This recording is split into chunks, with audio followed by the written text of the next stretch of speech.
What's up, guys? This is Zach with Toptic Nation, and today we're going to be looking at another Burning Shadows deck, and that is going to be Darkrai GX. Now, as you might notice, the deck is largely similar to the Speed Darkrai-EX deck that has been around for a while.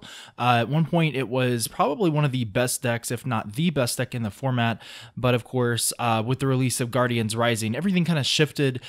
People have to be more conservative with their items. A lot of new decks kind of appeared that helped keep this deck in balance.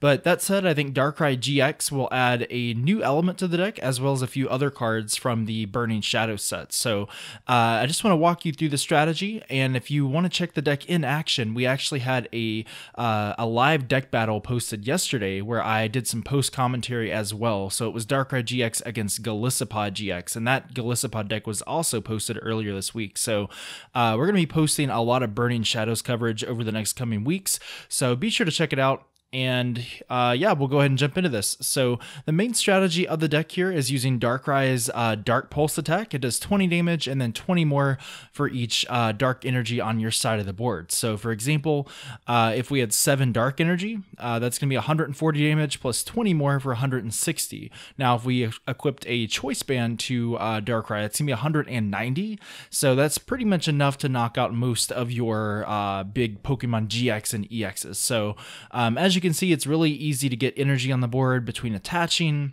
Max Elixir, using Darkrai GX's ability, which I'll talk about, and adding more damage through like Professor Kukui and Choice Band.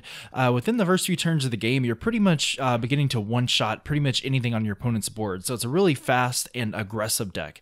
Now, Darkrai GX adds this brand new element. It has this ability, if it's in the discard and you have an energy in the discard, you can actually put Darkrai on your bench directly and attach that dark energy directly to Darkrai.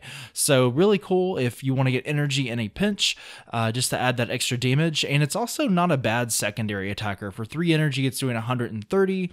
And with a Choice Band and maybe Professor Kukui, if you have that, it's doing 180, which is kind of like the magic number right now. The GX attack isn't really notable in this particular deck. If my opponent has a status condition, so if they're asleep or paralyzed or something, it's actually an automatic knockout. So maybe we can do a deck profile in the future that kind of centers around that, and maybe the Hypno that puts your opponent's active Pokemon to sleep. So you never know, that might be something worth noting in the future. As far as our other Pokemon here, we have 2 of the so-called baby Yveltal, the non-EX Yveltal, and we're really just focused on using that Oblivion Wing attack. Yveltal is a great 7th prize attacker, which means that it's only getting up a single prize, and if Yveltal's knockout, they still have to knock out 3 of your EXs or GXs or whatever. So really good in that sense. With a Choice Band, it's doing 60 damage, so really great for setting up those knockouts, and you get to attach a Dark Energy to your bench. So obvious some synergy going on there. And then finally, Tapu Lele for that awesome Wonder Tag ability, let you grab a supporter. And as you can see, we're playing 13 supporter cards here, lots of supporters, lots of one-of supporters, kind of a techie line, of course, but I mean, all of these are really relevant, I think, to the deck. So speaking of those supporters, we have 4 Professor Sycamore. That and your 4N are probably your go-to supporters early on. We're just kind of burning through the deck, hopefully getting those Choice Bands and Max Elixirs out. We're playing 2 Guzma because I think it is a great replacement for Lysander, especially in this deck, because all of your guys essentially have free retreat thanks to Alter the Moon, so you're getting that added benefit. Maybe you're getting out of a status condition or something, and you're essentially bringing up one of your opponent's Pokemon up to get a knockout. We also have Hex Maniac, that's great in general against things like Greninja Break, which is going to be in rotation, Decidueye, Volcanion, a lot of decks that just rely heavily on those abilities. Professor Kukui, like I said, we're adding that extra 20 damage, and we're also getting the benefit of drawing a couple cards as well, so put you in that magic number range.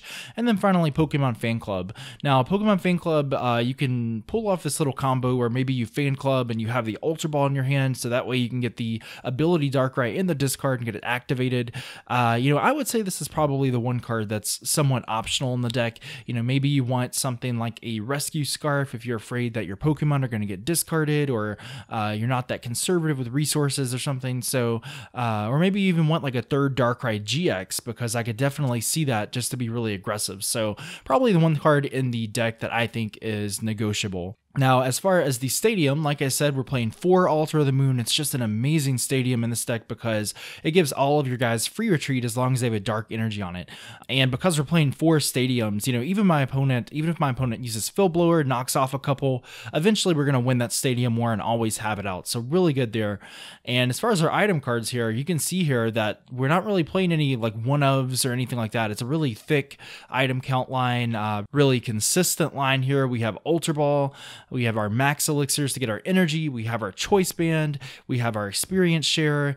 Experience Share is great to kind of spread that energy out just in case you get knocked out. Preferably, you'd probably want to put it on the Darkrai GX or Tapu Lele just because Darkrai requires a little more energy to get set up there, and you probably want your Choice Bands on your Dark Pulse Darkrais. We're only playing 3 Verse Seeker. Again, this is kind of negotiable. Maybe you want to replace that Fan Club for a 4th one, but I don't think this deck is too reliant on Versus Seeker. I think after a few turns we're already set up, so we don't really need it that much. And then finally 2 Fill Blower to knock off those Choice Bands and Float Stones, etc. And concluding this list, we have 13 Dark Energy. That is a lot of energy, and that's going to ensure that we hit pretty much all of those Max Elixirs, that we're never whipping those energies per turn, and lastly that Darkrai can utilize that ability. But that is going to wrap up the list, guys. I think it's pretty fast, pretty consistent. It takes the existing kind of Darkrai skeleton, it adds a few new cards to the mix, speeds it up, makes it more aggressive. So overall, I think it's a really good list going forward. And once the format rotates, which is probably going to be Breakthrough on in September or so, you can just take out a few cards like Versus Seeker, maybe up your supporter counts, add more Darkrai, etc. So overall, really interesting list in Standard. And again, if you want to check out the deck in action, we have that video up posted yesterday. But that's going to wrap it up, guys. Be sure to like the video if you liked it. Be sure to subscribe.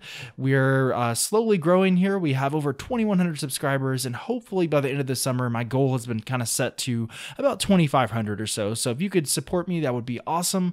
But in the meantime, this has been Zach with Top Deck Nation. We'll have more Burning Shadows coverage later this week, and I'll catch you in the next video as always.